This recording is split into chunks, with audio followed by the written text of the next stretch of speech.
La protagonista de hoy tiene historias que ni en tus peores pesadillas. Ha sido apodada como la mujer más malvada en la historia de la humanidad, con la apariencia y profesión de una abadesa a tiempo completo.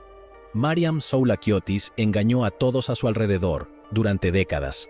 Sus principales razones: ego, dinero y poder. Al final de su reinado, Soulakiotis sería arrestada y conocida como la monja asesina en serie. Esto no es un guión de película de terror, amigos. Desafortunadamente es una historia muy real. Mariam Soulakiotis nació en 1883, en Grecia. Perteneciente a una familia empobrecida, no tenía mucho que esperar, por lo que continuó trabajando en la granja familiar. A pesar de su origen humilde, Mariam tenía grandes aspiraciones. Soñaba con una vida de riqueza y poder. Algunos relatos sugieren que Mariam trabajaba en una fábrica para ganar un salario diario para su familia. Es fácil imaginar qué tipo de vida llevaba esta joven antes de convertirse en monja. Despertaba al amanecer y tomaba un desayuno sencillo, o tal vez no desayunaba nada, dependiendo de la disponibilidad de alimentos en la casa. Trabajar en la granja no podría haberlo hecho divertido para una adolescente. Conseguir un trabajo en una fábrica tampoco habría hecho las cosas más fáciles. Sin embargo, no perdió el coraje ni, mejor aún, el rigor para convertirse en una personalidad formidable. Dado que Mariam no tenía muchas perspectivas de ganar dinero, eligió el camino indicado que podría ayudarla a hacer realidad sus sueños. Decidió convertirse en monja y unirse a la antigua iglesia calandrista. Matthew Karpatakis era el monje principal de la iglesia calandrista cuando Mariam tenía 23 años. La reunión tuvo lugar cuando Matthew tenía problemas para aceptar los principios de la antigua iglesia clandestina. Estaba completamente alienado de las enseñanzas de la antigua iglesia y decidió comenzar un nuevo convento. Por suerte, Mariam se unió a Matthew cuando comenzó su convento llamado la Nueva Iglesia Calandrista, y Mariam Soulakiotou se convirtió en Mariam Soulakiotis. ¿Quién hubiera sabido que la mujer que tomó el nombre puro de Mariam pronto causaría estragos en las vidas de las mismas personas que seguían y creían en la iglesia? Por supuesto, nadie pudo predecir qué sería de la Nueva Iglesia Calandrista cuando Mariam asumiera el control. Pero las señales eran buenas. La monja subió a través de las filas de la iglesia y pronto se convirtió en una confidente del arzobispo, Matthew de Brestena. Cuando Matthew entró en un conflicto con la antigua iglesia calandrista, Mariam siempre estaba a su lado. Por ejemplo, sentaron las bases del monasterio de Panaya Pevkovo-Nogiatrisa o del convento de la Virgen, en Pines, 1927, ubicado entre la ciudad de Kirtaya y las aldeas rurales de Kaki-Talasa. Matthew había estado planeando establecer su propio monasterio durante los últimos 2 años y Mariam le ayudó a conseguir acceso a la tierra. Ella comenzó con 7 acres adicionales de tierra y más tarde ese año adquirió 2 parcelas más. Nadie sabe cómo pudo conseguir tanta propiedad. La autora griega Nina Kuletaki escribió: después de revisar las largas y comprensivas historias de Matthew White sobre el monasterio, no hay explicación legal en cuanto a cómo las monjas adquirieron el dinero para realizar estas costosas compras de propiedades. El anuncio oficial hecho por Matthew en la inauguración del monasterio dijo que era para honrar la presentación de la Virgen María. Sin embargo, la verdadera razón para construir el monasterio fue reunir los fondos que se necesitaban desesperadamente para apoyar el antiguo movimiento calandrista. Tanto Mariam como Matthew tuvieron tacto al ocultar sus verdaderas intenciones cuando comenzaron este nuevo convento. Fueron el vivo rostro de la honestidad, la integridad y la fe para las mismas personas que eran lo suficientemente inocentes como para creer en ellos. La fe fue, de hecho, la fuerza impulsora para los creyentes del movimiento calandrista. Por supuesto, el movimiento no habría seguido prosperando si sus defensores no hubieran sido tan devotos como parecían. Las cosas podrían no haber tomado un giro tan oscuro si Mariam hubiera tenido la misma fe de quienes la rodeaban. No habría recurrido a la violencia, la extorsión y el chantaje absoluto si ella se hubiera aferrado a su propia fe. Construir un monasterio no es una tarea fácil, especialmente cuando tienes fondos limitados. El hecho de que Mariam y Matthew pudieran construir un monasterio desde cero parecía milagroso, expresión que les viene como anillo al dedo. Ninguna de las monjas fundadoras provenían de familias con dinero. Entonces, ¿cómo recolectaron todos los recursos de la iglesia? La misteriosa financiación tenía una verdad espantosa en su núcleo, la cual pronto saldría a la superficie. El convento de la Virgen en Pine fue anunciado como un centro de curación para la tuberculosis. El monasterio fue construido a gran altura, y como no había una cura para la tuberculosis en ese momento, las personas que no tenían los medios para recibir tratamiento médico vinieron al monasterio como un refugio seguro. La gente comenzó a venir y venir. El monasterio estaba en una multitud para que pudieran curarse a sí mismos, y Mariam los recibió con placer. Aunque no había ningún centro médico en particular disponible en el monasterio, la gente estaba emocionada de aventurarse en el redil de esta nueva secta. Mariam acomodó a varios pacientes en una sola habitación. Ella no permitió que los médicos visitaran a los pacientes a menos que tuvieran que firmar un certificado de defunción. Esta práctica inteligente habría pasado desapercibida si Mariam no hubiera comenzado otra práctica espantosa en su monasterio. Mientras Mariam disfrutaba de la atención de la nueva iglesia calandrista, el arzobispo Matthew ya estaba envejeciendo cuando se construyó el monasterio, alcanzando la edad de 66 años, mientras Mariam estaba en la flor de la vida. En su juventud, vio cómo Matthew dirigía las actividades del monasterio. No obstante, tuvo que asumir algunas de las responsabilidades cuando Matthew fue llevado a prisión. Después de su regreso, continuó en un viaje espiritual como monje sacerdote. Hacía ayunos de 40 días y se quedaba aislado para acercarse a Dios.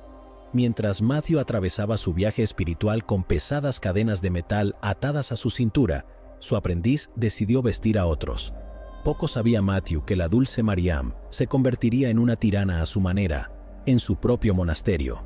Cuando Matthew estaba en su lecho de muerte, el arzobispo Crisóstomos de Florina vino a visitarlo. El arzobispo quería enterrar el hacha y posiblemente poner fin a la división en la iglesia calandrista. Sin embargo, antes de que Matthew pudiera intentar decirle algo a Crisóstomos, Mariam irrumpió en la habitación con todas las monjas y le dijo que se fuera. Solo podemos especular cómo se habría producido la curación de la división. Nunca podremos saber qué tipo de efectos habría tenido en el futuro de la iglesia clandestina, ya que Mariam había acabado con toda esperanza de un acuerdo. La salud del arzobispo Matthew había comenzado a deteriorarse en 1939 y Miriam ahora estaba a cargo del monasterio. En ese momento de la vida de Matthew, él era solo una sombra de lo que llegó a ser antes. Tenía que confiar en Mariam sí o sí para tomar decisiones importantes y pronto dejó todo bajo su supervisión. Durante 11 años, a Mariam se le dio el título de Madre Mariam de Keratea. Su ambición de toda la vida de obtener el control estaba completa. Ella era la abadesa del monasterio de Pevkovounogiatrisa. Por ejemplo, usaba la capa de estilo griego que le cubría la cabeza y las cejas. Y sí, amigos, esta prenda de vestir clerical solo la usaban monjas ortodoxas orientales de alto rango. En este punto, Mariam había decidido reunir tanta riqueza como pudiera. No le importaba qué método tenía que usar para hacer el trabajo. A decir verdad, es difícil determinar exactamente cuándo descendió Mariam en ira asesina. Sin embargo, es evidente que comenzó sus prácticas ascéticas poco después de convertirse en abadesa. Su fuerte carácter se había convertido en una fuerza formidable. Quería acumular tanta riqueza como pudiera para su monasterio. Cuando la noticia de las actividades de Mariam se hicieron públicas, los medios la llamaron Madre Rasputin. Donar puede parecer lo más humano que una persona puede hacer, pero ¿y si esa donación se basa en el miedo? Eso es exactamente lo que hizo Mariam. Sus crímenes fueron mucho más allá de las sospechas de importaciones ilegales por las que fue condenada por primera vez. Había destruido un número de vidas al tratar a pacientes que padecían tuberculosis, y muchas personas sufrían aislamiento y dolor. Mariam estuvo involucrada en cientos de homicidios negligentes. Recaudó propiedades por valor de millones de dólares a nombre de las niñas con dotes. Primero, podía atrapar a una familia rica, prometiéndoles la salvación. Si no estaban de acuerdo, los ataría en su sótano y los torturaría hasta que sucumbieran a sus deseos. Incluso encerraba a la gente hasta que murieran de hambre. Nadie sabe exactamente cuántas personas fueron condenadas a este destino por la abadesa del monasterio, pero la policía griega estimó un total de 27 asesinatos. El señor y la señora Vaca eran devotos seguidores de la iglesia clandestina y quedaron impresionados por el coraje mostrado por el arzobispo Matthew y su monasterio. El mentor teológico de la iglesia de la señora Vaca la llevó a estudiar con Mariam Soulakiotis. Lamentablemente, como no estaba al tanto de las horrendas prácticas de la llamada abadesa, ya había prometido todos sus bienes a la iglesia, Pero cuando se dio cuenta de que Mariam estaba recurriendo a la violencia para salirse con la suya, trató de irse con sus 2 hijos. Mariam no podía soportar perder una oportunidad tan dorada y encerró a la señora Vaca en una celda. La señora Vaca fue obligada a vivir en una celda donde habían muerto pacientes con tuberculosis. Ella gritaba y lloraba por ayuda, pero nadie podía escucharla, ya que el monasterio estaba en la cima de una montaña. Resultó ser el calabozo perfecto para los planes diabólicos de Mariam. Ella solo permitió que le dieran unos pocos bocados de comida a la señora Vaca. Cuando Mariam decidió liberar a la señora Vaca, la mujer era un simple caparazón de su antigua celda. Cayó en coma y Mariam no hizo nada para ayudar a la mujer, sino que dejó que la señora Vaca se pudriera y muriera en la prisión que llamaban monasterio. El señor Vaca también fue puesto en aislamiento hasta que cayó enfermo y sucumbió a una muerte solitaria y dolorosa. Imagínese visitar un monasterio para obtener iluminación espiritual y luego regresar con nada más que una cuenta bancaria vacía. Desafortunadamente, las siguientes víctimas, el señor y la señora Panayotopoulou, no tuvieron la suerte de salirse con la suya y volver a su casa. Mariam les dijo que serían liberados de todos sus pecados si se unían a ella. Los mantuvo como rehenes y los mató de hambre hasta que pusieron sus propiedades a nombre de Mariam. Mariam no era de las que dejaban hilos sueltos y decidió que lo mejor sería que los Panayotopoulou dejaran este mundo de una vez por todas, consiguiéndoles un diagnóstico de tuberculosis, que era una sentencia de muerte a principios de 1900. Los médicos solo incluían disminuir el dolor del paciente, ya que no tenían cura. La señorita Michalakov recibió su sentencia de muerte cuando le dijeron que tenía tuberculosis. Cuando escuchó que el convento de la Virgen estaba ofreciendo tratamiento para su enfermedad, se alegró mucho. Cuando llegó al monasterio, esperaba algún tipo de tratamiento espiritual. Se horrorizó cuando las monjas la llevaron a su celda y la dejaron allí, sin darle ningún medicamento, y solo le dieron de comer unos diminutos trozos de comida. Pronto, la señorita Michalakov comenzó a debilitarse.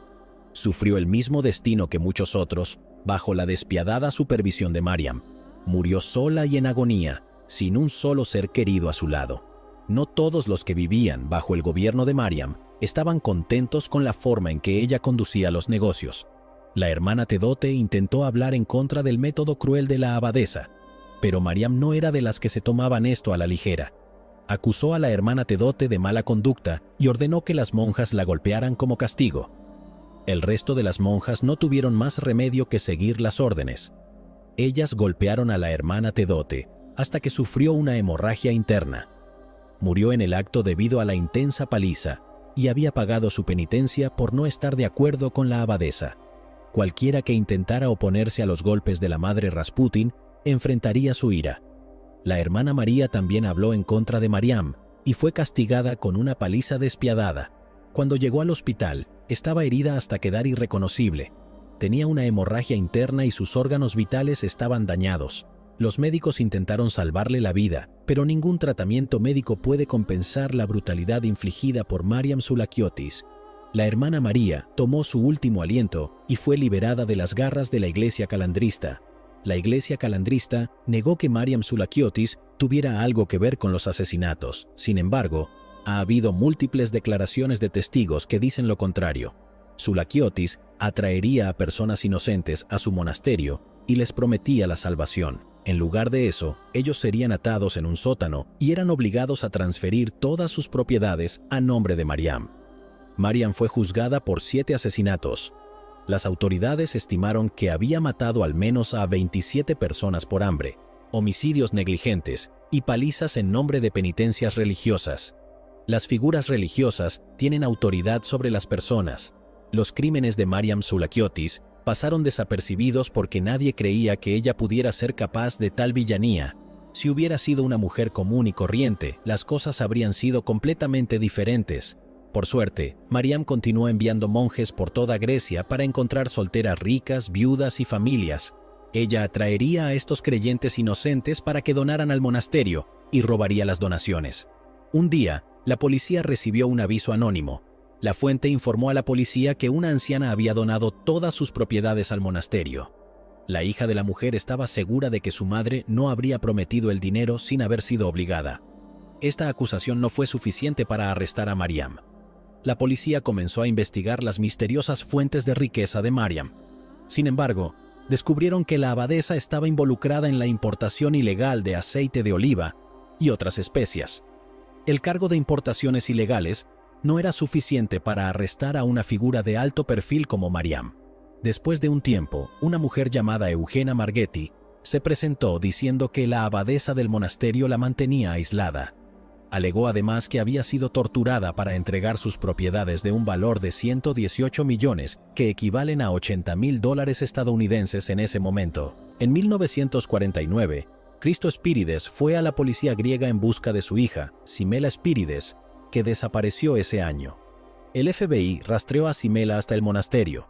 El padre de la joven de 18 años dijo que había sido convencido por una monja llamada Mariam para regalar sus bienes por un valor de $10.000 estadounidenses. Él le dijo a la policía que la monja había visitado los Estados Unidos para recoger los bienes donados al monasterio. La prensa The Associated reveló más tarde que Christo se habría reunido con su hija. La policía continuó investigando las acusaciones hechas en contra de Mariam Soulakiotis. Descubrieron que el monasterio practicaba el ascetismo y no permitía que ningún médico tratara a los pacientes que padecían tuberculosis. Casi 150 personas murieron debido a la falta de tratamiento médico mientras permanecían en el monasterio. A medida que avanzaba la investigación, la policía descubrió varias víctimas que hablaban de que la abadesa los golpeaba por sus delitos menores. Tenía la costumbre de encerrar a sus víctimas en régimen de aislamiento. Los que sobrevivieron revelaron cómo Mariam solía mirarlos fijamente hasta que se desmoronaban y transferían sus propiedades a su nombre. La agencia de noticias Reuters informó que en el momento de su arresto, Mariam tenía casi 300 casas y granjas a su nombre. Además, había recolectado oro y joyas por el valor de miles de libras durante su traicionero reinado como madre Rasputín.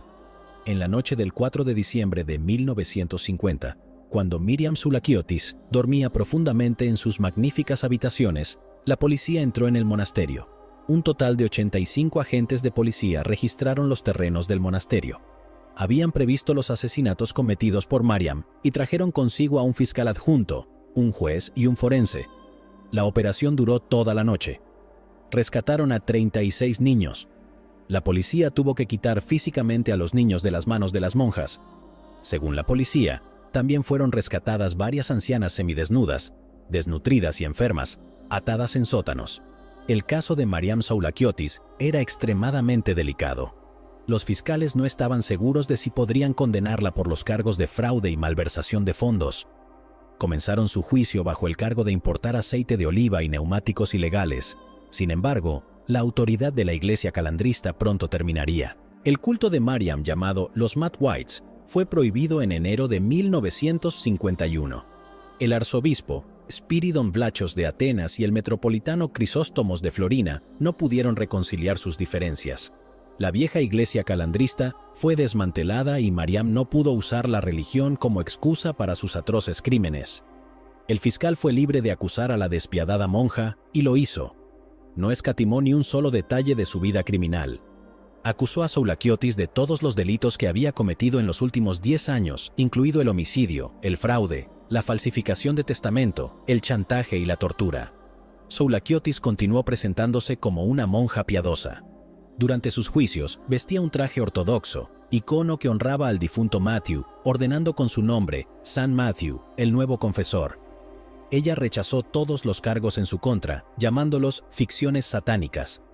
Tal vez Mariam se había convencido a sí misma de que todo lo que había hecho era en nombre de la religión.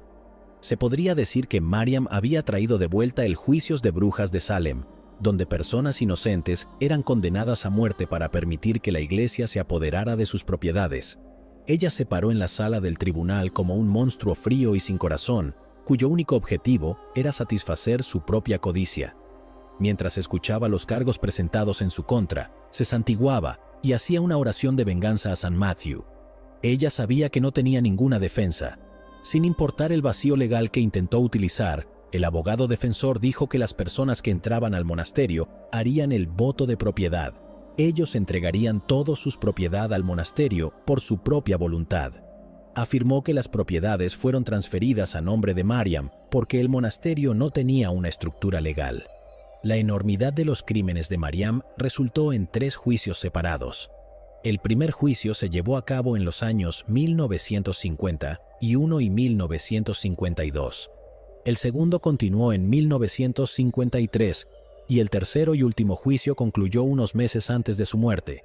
Fue condenada por 26 meses después de su primer juicio, 10 años después del segundo juicio y 4 meses consecutivos en su último juicio. La sentencia de Mariam en 1951 fue como una conmoción para los Matwhites de toda Grecia. Ellos realizaron una manifestación para liberar a su líder de las garras del sistema legal. Exigieron que ella fuera liberada y devuelta al lugar que le correspondía. La policía tenía que proteger al arzobispo Spiridon. Había una posibilidad peligrosa de que los calendaristas secuestraran al arzobispo y exigieran la liberación de Mariam de la prisión. Mariam Soulakiotis fue encarcelada en la prisión de Averov, ubicada en la avenida Alexandras, en Atenas. Pasó la última parte de su vida tan aislada como sus víctimas, pero no sufrió el mismo final. En toda la duración de su sentencia, que fue de 14 años, solo pasó aproximadamente un año en prisión antes de enfermarse. La llevaron a un hospital donde murió a la edad de 71 años. Soulakiotis tenía más de 400 seguidores cuando estaba en el poder. Casi 500 personas donaron sus propiedades al monasterio al redactar un testamento a nombre de Mariam. El mismo número de personas murieron en el monasterio debido a enfermedades, hambre o tortura. Las enfermeras de Matthew continuaron orando por la intercesión de Santa Mariam, ya que creían que ella era el modelo de pureza y piedad. Los calandristas continuaron prosperando bajo un nuevo liderazgo. Nadie sabe quién reemplazó a la formidable Mariam Soulakiotis. La mujer que continuó desaparecería sin dejar rastro. Eran expertos en ocultar su identidad y su ubicación. Veneraban a Mariam Soulakiotis como su verdadera santa y afirmaron que los sacerdotes y monjes varones estaban celosos del éxito de Mariam. Cuando se les preguntó acerca de los cientos de muertes en el monasterio, los Matwhites explicaron que las personas que se unieron a la iglesia ya eran muy mayores y que el hecho de que murieran fue la voluntad de Dios y no la negligencia de Mariam. Soulakiotis dejó una profunda huella en las páginas de la historia de muchos escritores griegos que exploraron la vida de la despiadada asesina que se escondía detrás del velo del destino. Nina Kouletaki explica la naturaleza vengativa de la abadesa en su libro Las asesinas, publicado en 2019, diciendo: «Es solo por casualidad que el monasterio usó el antiguo calendario juliano en lugar de su forma revisada. Solo una astuta abadesa como Soulakiotis habría tenido el mismo éxito, independientemente de su tipo de cristianismo ortodoxo griego». Kerry Segrave, quien escribió un relato exhaustivo de Mariam Soulakiotis en su libro Mujer cereal y asesinos en masa, declaró que los fiscales estimaron el número total de víctimas en 177. Al final del día, la historia de Mariam Soulakiotis es una historia de fe. Aquellos que creen en Mariam nunca pensarían en ella como una asesina. Sin embargo, la abrumadora evidencia despierta la fe de aquellos que creen en la humanidad. La brutalidad con la que Mariam gobernó su monasterio no deja mucho a la imaginación. Ella usó todo lo que estuvo a su alcance para acumular tanta riqueza como podía. Como dice Eric Fromm, la codicia es un pozo sin fondo que agota a la persona en un esfuerzo interminable por satisfacer la necesidad sin siquiera alcanzar nunca la satisfacción. Todo lo que se podría hacer para torturar a las personas para quitarles sus riquezas fue hecho por Mariam. Su fe la llevó a los límites del fanatismo, hasta que no pudo distinguir el negro del blanco. Eligió envolverse en un hábito negro porque era el color de su corazón. La lección permanece. No se debe juzgar un libro por su portada, incluso si esa portada es en forma de hábito de monja.